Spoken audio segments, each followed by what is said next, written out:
నమస్తే, నేను మీ రవికిరణ్ శర్మ.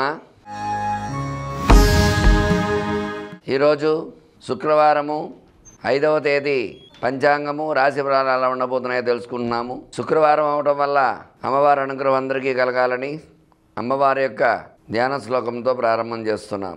అరుణాం కరుణాం తరంగతాక్షీం ధృతపాశాంకుశపుష్పబాణచాపాం అనిమాదివిరావృతాం మయూఖైః అహమిత్యేవ విభావయే భవానీం. శ్రీమాత్రే నమః. ఈరోజు 5వ తేదీ శుక్రవారము. శ్రీ క్రోధినామ సంవత్సరము, ఉత్తరాయణము, గ్రీష్మ ఋతు, జ్యేష్ఠమాసము, కృష్ణపక్షము, తిథి అమావాస్య, తెల్లవారుజామున 3:53 వరకు ఉన్నది. నక్షత్రము ఆర్ద్ర నక్షత్రము, తెల్లవారుజామున 4:20 వరకు ఉన్నది. అమృత గడియలు సాయంత్రం 6:14 నుంచి 7:50 వరకు ఉన్నవి. వర్జం మధ్యాహ్నం 12:35 నుంచి 2:12 వరకు వర్జం ఉన్నది. దుర్ముహూర్తము ఉదయం 8:09 నుంచి 9 గంటల వరకు. పునర్దుర్ముహూర్తము మధ్యాహ్నం 12:30 నుంచి 1:23 వరకు ఉన్నది.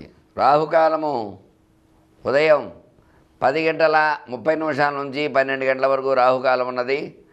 యమగండము మధ్యాహ్నం 3 గంటల నుంచి 4:30 వరకు యమగండం ఉన్నది. గుళిక కాలము ఉదయం 7:30 నుంచి 9 గంటల వరకు గుళిక కాలం ఉన్నది. ఈరోజు విశేషం ఏమిటంటే భృగు అమావాస్య. శుక్రవారం అమావాస్య రావడం అమ్మవారికి విశిష్టమైన రోజుగా భావించవచ్చు.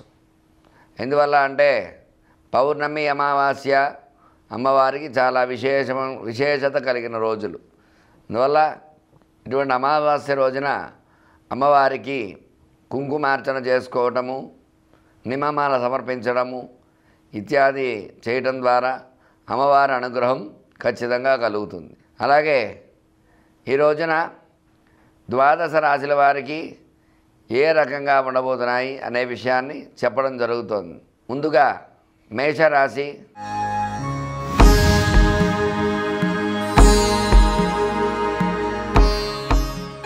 మేషరాశ్యాధిపతి కుజుడు లగ్నంలో ఉన్నాడు.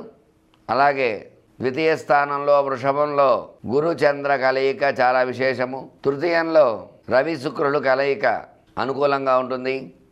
చతుర్థ స్థానంలో బుధుడు అనుకూలంగా ఉన్నాడు.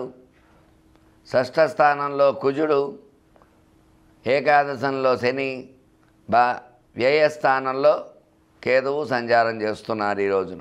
మరి ఈ రోజున మేషరాశి వారికి విశేష కాలంగా చెప్పవచ్చు. ఎందువల్ల అంటే వ్యయస్థానంలో రాహు ఉన్నాడు కాబట్టి రాహు వల్ల మాత్రమే ఇబ్బందులు ఉన్నాయి. మిగతా అంత అనుకూలంగానే ఉంది.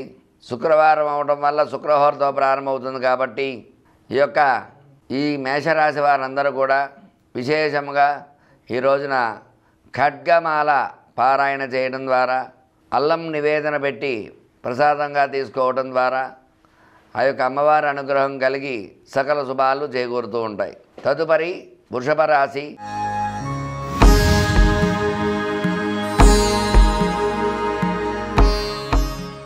వృషభ రాశ్యాధిపతి శుక్రుడు. ఈయన ద్వితీయ స్థానంలో భాగ్యస్థానంలో సంచారం చేస్తున్నారు. జన్మంలో గురుచంద్ర సంచారం అనుకూలంగా ఉంటుంది. తృతీయంలో బుధ సంచారం అనుకూలంగా ఉంది. పంచమ స్థానంలో కేతువు సంచారం చేస్తున్నాడు. ఏకాదశంలో రాహు సంచారము, దశమ స్థానంలో శని సంచారము, వ్యయస్థానంలో కుజ సంచారం జరుగుతుంది.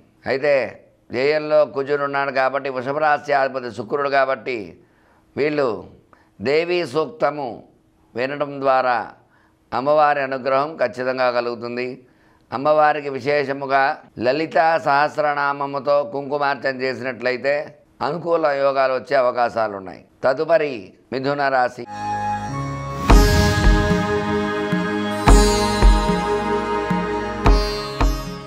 మిథున రాశ్యాధిపతి బుధుడు ద్వితీయ స్థానంలో భాగ్యంలో సంచారం చేస్తున్నాడు. లగ్నంలో రవి శుక్రులు అనుకూలంగా ఉన్నారు. లగ్న శుక్రుడు వల్ల అనుకూలతలు వచ్చే అవకాశాలు ఉన్నాయి. అర్ధాష్టమంలో కేతు సంచారం ప్రతికూలంగా ఉంది. అలాగే భాగ్యస్థానంలో 9వ స్థానంలో శని సంచారము, 10వ స్థానంలో రాహు సంచారము, 11వ స్థానం ఏకాదశంలో కుజ సంచారం అనుకూలంగా ఉంది. వ్యయస్థానంలో గురుడు పడ్డాడు. గురు చంద్రుడు వ్యయస్థానంలో సంచారం చేస్తున్నాడు. అందువల్ల వ్యయంలో గురు చంద్రుడు సంచారం చేయడం వల్ల విద్యాపరంగా ఉద్యోగపరంగా కొన్ని ఖర్చులు అయ్యే అవకాశాలు ఉన్నాయి. అర్ధాష్టమ కేతు వల్ల జ్ఞానకారకుడు కేతువు అర్ధాష్టమంలో ఉండడం వల్ల కొన్ని ఇబ్బందులు వచ్చే అవకాశాలు ఉన్నాయి. చదువు రీత్యా ఉద్యోగం రీత్యా కొంచెం మార్పులు చేర్పులు వచ్చే అవకాశాలు ఉన్నాయి. ఈ రాశి వారికి తగు జాగ్రత్త వహించినట్లయితే అనుకూలతలు వచ్చే అవకాశాలు ఉన్నాయి. వీరు ఈ రోజున గురుడికి గురు దత్తాత్రేయ కవచాన్ని వినడం ద్వారా, శనగలు దానం ఇవ్వడం ద్వారా అనుకూలత వచ్చే అవకాశాలు ఉన్నాయి.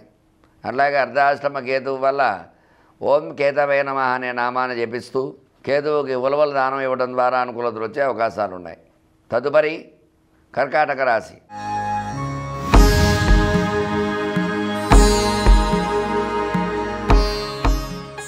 కర్కాటక రాశ్యాధిపతి చంద్రుడు జన్మంలో సంచారం చేస్తున్నాడు. ఆయన ఏకాదశి సంచారం అనుకూలంగా, గురుచంద్ర కలయిక అనుకూలంగా ఉంది. లగ్నంలో బుధుడు అనుకూలంగా ఉన్నాడు. వ్యయ స్థానంలో రవి శుక్ర సంచారం ఉంది. తద్వారా ఖర్చులు అధికంగా ఉంటాయి ఈ రాశి వారికి. అలాగే అష్టమంలో శని సంచారం వల్ల కొంచెం అనారోగ్య సమస్యలు వచ్చే అవకాశాలు ఉన్నాయి. నవమ స్థానంలో రాహు అనుకూలంగా ఉన్నాడు. దశమంలో కుజుడు అనుకూలంగా ఉన్నాడు. ఏకాదశంలో గురుచంద్రుడు అనుకూలంగా ఉన్నారు. అందువల్ల ఈ యొక్క అష్టమ స్థాన శని వల్ల ఇబ్బందులు వస్తాయి. అట్లాగే వ్యయస్థానంలో రవి శుక్ర సంచారం వల్ల ప్రతికూలతలు వచ్చే అవకాశాలు ఉన్నాయి. కాబట్టి వీళ్ళు విశేషముగా అమ్మవారి గుడి దగ్గరికి వెళ్ళి 11 ప్రదక్షిణాలు చేసి అమ్మవారికి పరమాన్నము నివేదన చేయడం ద్వారా శ్రీమాత్రే నమః అనే నామాన్ని 108 సార్లు జపం చేస్తూ 11 ప్రదక్షిణాలు చేసి అమ్మవారికి ఆ పాయసం నివేదన పెట్టడం ద్వారా అనుకూలతలు వచ్చే అవకాశాలు ఉన్నాయి. తదుపరి సింహరాశి.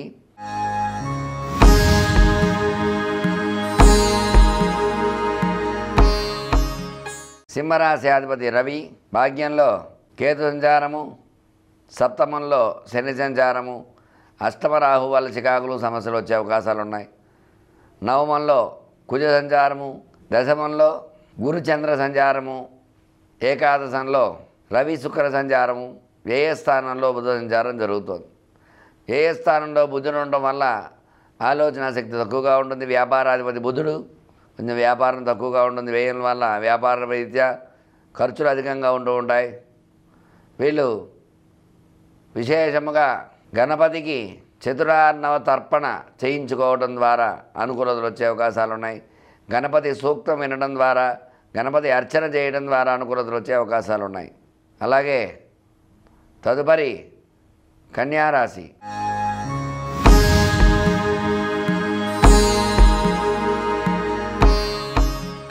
కన్యారాశి అధిపతి బుధుడు. ఈయన ఏకాదశి సంచారం అనుకూలంగా ఉంటుంది. లగ్నంలో కేతు వల్ల ప్రతికూలతలు వచ్చే అవకాశాలు ఉన్నాయి. సప్తమంలో రాహువు, షష్టమంలో శని, అష్టమంలో కుజ సంచారం వల్ల ప్రతికూలతలు వచ్చే అవకాశాలు ఉన్నాయి. నవమ స్థానంలో గురుచంద్రుడు, దశమంలో రవి శుక్రులు, ఏకాదశంలో బుధ సంచారం అనుకూలంగా ఉంది. అయితే జన్మకేతు వల్ల అష్టమ కుజుడు వల్ల ఇబ్బందులు ఉన్నాయి. కాబట్టి వీళ్ళు ఈరోజు ఆంజనేయ స్వామికి హనుమాన్ చాలీసా పారాయణ చేసి అప్పాలు నివేదన పెట్టడం ద్వారా అనుకూలతలు వచ్చే అవకాశాలు ఉన్నాయి. తదుపరి తులారాశి.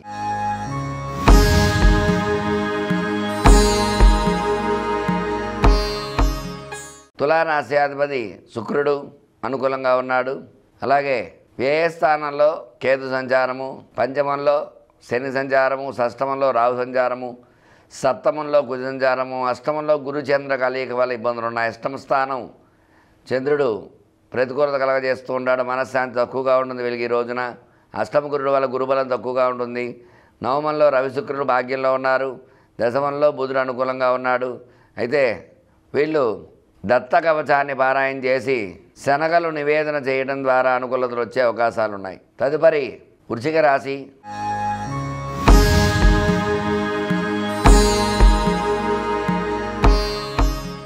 వృశ్చిక రాశి అధిపతి కుజుడు అనుకూలంగా ఉన్నాడు. అర్ధాష్టమంలో శని సంచారం వల్ల ఇబ్బందులుగా ఉన్నాయి. పంచమంలో రాహు అనుకూలంగా ఉన్నాడు. షష్టమంలో కుజుడు అనుకూలంగా ఉన్నారు. సప్తమంలో గురుచంద్రుడు అనుకూలంగా ఉన్నారు. అష్టమంలో రవి శుక్రులు ఉన్నారు. అష్టమ రవి అష్టమ శుక్రుడు దోషకారకుడు, అందువల్ల కొంచెం ఇబ్బందులు వచ్చే అవకాశాలు ఉన్నాయి. నవమంలో బుధుడు అనుకూలంగా ఉన్నాడు. అందువల్ల ఈ రాశి వారికి అష్టమ రవి శుక్రుడు ఇబ్బందిగా ఉన్నారు కాబట్టి అర్ధాష్టమ శని రవి శుక్రుడు ఇబ్బందిగా ఉన్నారు కాబట్టి శనీశ్వర స్తోత్రాన్ని పారాయణ చేసి అమ్మవారికి కుంకుమార్చన చేయడం ద్వారా, నువ్వులు సమర్పించడం ద్వారా, అలాగే అమ్మవారికి విశేషముగా గుడాన్న ప్రీతమానస అనే నామాన్ని తలుస్తూ 11 ప్రదక్షిణాలు చేసి అమ్మవారి చుట్టూ బెల్లము పరవాన్నం నివేదన పెట్టినట్టయితే ఈరోజు అనుకూలతలు వచ్చే అవకాశాలు ఉన్నాయి. తదుపరి ధనురాశి.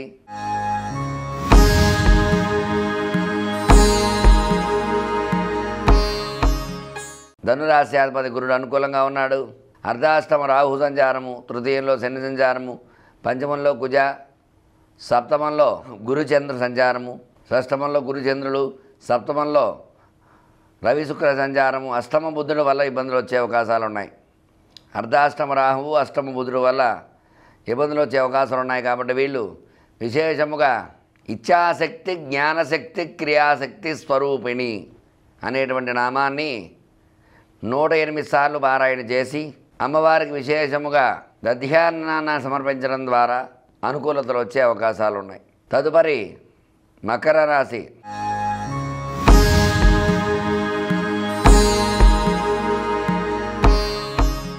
మకర రాశి అధిపతి చంద్రుడు పంచమంలో అనుకూలంగా ఉన్నాడు.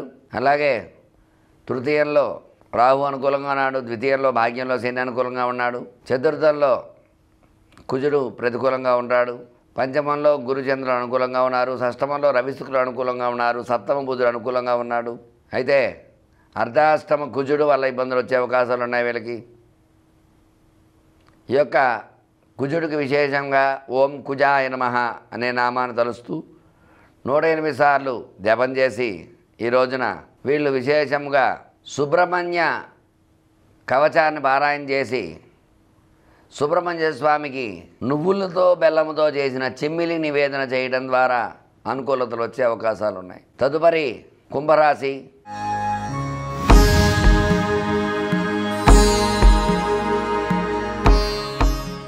కుంభరాశికి జన్మంలో శని సంచారము, ఏళ్ళాడు శని సంచారము, భాగ్యంలో రాహు సంచారము, తృతీయంలో కుజ, చతుర్థంలో గురు చంద్ర సంచారము, పంచమంలో రవి శుక్ర సంచారము, షష్టమంలో బుధ సంచారం జరుగుతుంది. అయితే అర్ధాష్టమ గురుడు వల్ల కొన్ని ఇబ్బందులు వచ్చే అవకాశాలు ఉన్నాయి. అలాగే జన్మంలో శని సంచారం వల్ల అర్ధాష్టమ గురుడు వల్ల ఇబ్బందులు ఉన్నాయి కాబట్టి వీళ్ళు విశేషముగా రాఘవేంద్ర స్వామి స్తోత్రాన్ని పారాయణ చేసి రాఘవేంద్ర స్వామికి అటుకులు నివేదన పెట్టడం ద్వారా అనుకూలతలు వచ్చే అవకాశాలు ఉన్నాయి. తదుపరి మీనరాశి.